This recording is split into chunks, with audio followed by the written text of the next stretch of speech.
Lorsque la deuxième trompette retentit, un nouveau jugement frappe la création.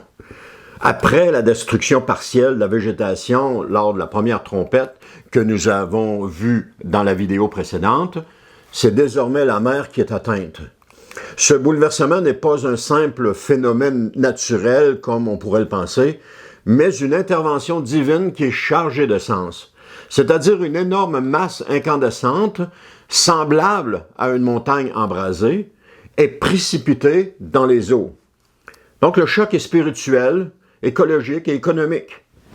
Il ébranle les bases sur lesquelles les hommes ont placé leur confiance, c'est-à-dire le commerce, la stabilité, la prospérité. Donc ce texte nous invite à la vigilance. Il nous rappelle que Dieu est souverain, qu'aucun système terrestre n'est indestructible et que les puissances humaines peuvent s'effondrer en un instant lorsque le ciel parle. Regardons maintenant Apocalypse chapitre 8, verset 8 qui nous dit « Le deuxième ange sonna de la trompette, une énorme masse incandescente ressemblant à une montagne embrasée fut précipitée dans la mer. Le tiers de la mer devint comme du sang. » Comme pour la première trompette, le son annonce un avertissement solennel. Dans toute la Bible, les trompettes sont des instruments prophétiques. Elles appellent à la guerre, à la repentance, ou signalent une intervention divine imminente. Ici, le second ange ne se contente pas de faire retentir un son. Il déclenche un bouleversement ciblé, contrôlé, qui ne relève pas du hasard, mais du dessein divin. Cette trompette, comme un cri du ciel, marque un point de rupture dans l'histoire humaine. Elle appelle les hommes à comprendre que Dieu ne tolérera pas indéfiniment l'orgueil, l'idolâtrie et la corruption des empires terrestres. L'image est saisissante. Jean ne décrit pas une montagne littérale, mais quelque chose comme, il dit comme, quelque chose comme.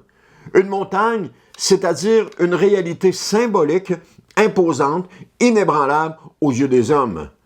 D'ailleurs, on voit ce même procédé symbolique dans une des prophéties de Daniel, où il est mentionné qu'une pierre se détache de la montagne et qu'elle va rouler. Et c'est pas une pierre littérale qui se détache de la montagne, mais elle représente le royaume des cieux. Donc, on a la même chose ici. On a une symbolique. Et dans le langage biblique, les montagnes représentent souvent des royaumes, des puissances politiques ou des systèmes oppressifs. Jérémie, par exemple, qualifie Babylone de montagne de destruction. Le prophète Daniel, lui, voit une vision du roi, une pierre non taillée qui devient une montagne remplissant toute la terre, symbole du royaume de Dieu. Mais ici, cette montagne n'est pas édifiée par Dieu, elle est jetée dans la mer. Et elle est en feu. Le feu dans l'Écriture évoque le jugement divin, la colère de Dieu contre le péché et l'acte purificateur de sa justice. Cette montagne consumée est projetée dans les eaux.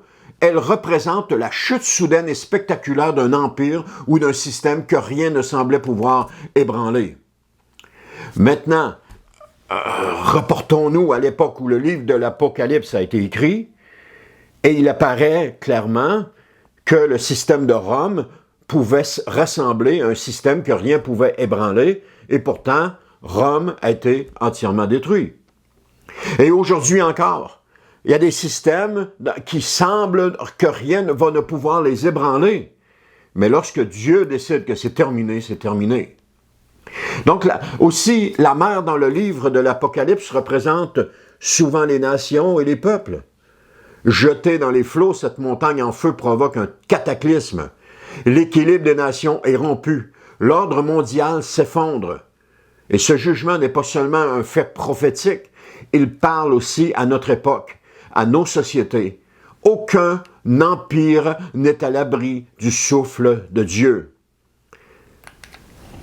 Apocalypse chapitre 8, verset 9 nous dit « Le tiers des créatures vivantes dans la mer périrent et le tiers des bateaux furent détruits. » Encore une fois, on n'est pas devant une réalité littérale, mais devant un symbolisme. On est devant quelque chose qui décrit quelque chose.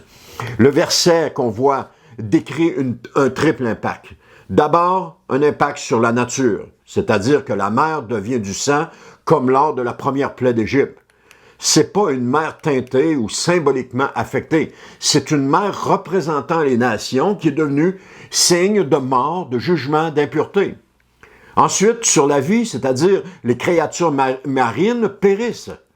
Enfin, sur l'économie, c'est-à-dire que les navires, qui sont le symbole du commerce et de la prospérité internationale, sont détruits. Le tiers, on parle de prospérité internationale, les navires. Regardez les porte-conteneurs qui partent de l'Asie et qui sillonnent les mers. Ils sont le synonyme d'une prospérité internationale. Mais maintenant, ils sont détruits. Le tiers mentionné à plusieurs reprises souligne le caractère partiel mais significatif du jugement. Alors Dieu ne détruit pas tout, il avertit, il secoue. Il secoue pour réveiller. Il frappe. Il frappe une portion du monde pour appeler l'ensemble à la repentance. Et dans cette image, la parole nous invite à voir la fragilité de tout ce qui semble stable. Le monde marin vaste et mystérieux, les créatures foisonnantes et les grandes routes commerciales, tout est vulnérable. Ce texte ne doit pas engendrer la peur, mais la réflexion. Et la question qui se pose, c'est où plaçons-nous notre sécurité? Sur notre fonds de pension? Sur nos biens matériels? Sur quoi fondons-nous notre avenir? La parole de Dieu nous rappelle que seule sa souveraineté demeure inébranlable. D'ailleurs, le passage de la deuxième trompette nous ouvre les yeux sur un fait fondamental.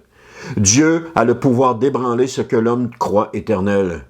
Les puissances politiques, les systèmes économiques, les nations florissantes peuvent tomber en une seule intervention du ciel. Ce n'est pas pour semer la terreur, mais pour réveiller. Et ces jugements partiels sont des appels à la repentance, des avertissements pleins de miséricorde. Aujourd'hui encore, les fondations de notre monde tremblent. Mais au milieu du chaos, une voix demeure, celle de Christ, qui appelle à quitter Babylone, à ne plus se confier dans ce monde instable, mais à entrer dans le royaume inébranlable.